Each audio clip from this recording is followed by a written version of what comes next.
Welcome back into the Norfolk Cottage garden, and in this morning's video we're just going to run you through the deadheading of daffodils and a few points as to why you should consider deadheading your daffodils and maybe why you may choose not to.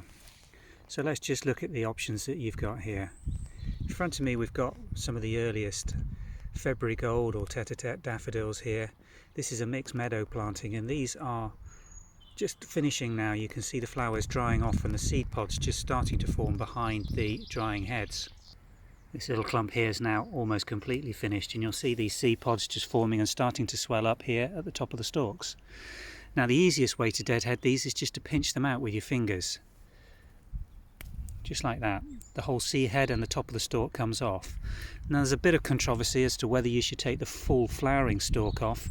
My personal preference is not to, but just look. It's completely green, chlorophyll coated and filled. That's going to generate strength back into that bulb for the following season. The other way of quickly going over when you've got a large area of these is just with a pair of snips. Easiest thing in the world, just to cut all these heads off. You can pick them up if you wish. We probably won't in this area because it's a naturalized planting and we're not looking at this as a tidy border. The important thing is you must not do anything to that foliage at this time. All the strength for the following year's flowering has got to now be generated back into those bulbs over the next 4 to 5 weeks. And the foliage will be completely dried off and dead within about 6 to 7 weeks after the flowering's completed. Here's another example of a taller variety with larger seed heads which have been left a little longer. You'll see these are already starting to swell up, and the energy from these bulbs and the photosynthesis that's going on in these plants is going into these seeds rather than into the bulb for next year. If you do decide to let your daffodils seed and set seed, then you must accept that there will be slightly reduced flowering of these bulbs the following season. If you feed these well with a liquid or solid feed now and increase the power in the bulbs, you may still get good flowering the following year, but it won't be as good as if you had deadheaded. So we're going to deadhead the majority of these because we've got a good, thick and heavy planting of daffodils here. The other thing to look out for at this time of year is clumps that have become overcrowded and have really not flowered well this season. Here's a good example of that, where only the peripheral bulbs have actually got any flower on them and the large central area is probably overcrowded. This again is a sign that this clump is probably in need of digging up and dividing and spreading around.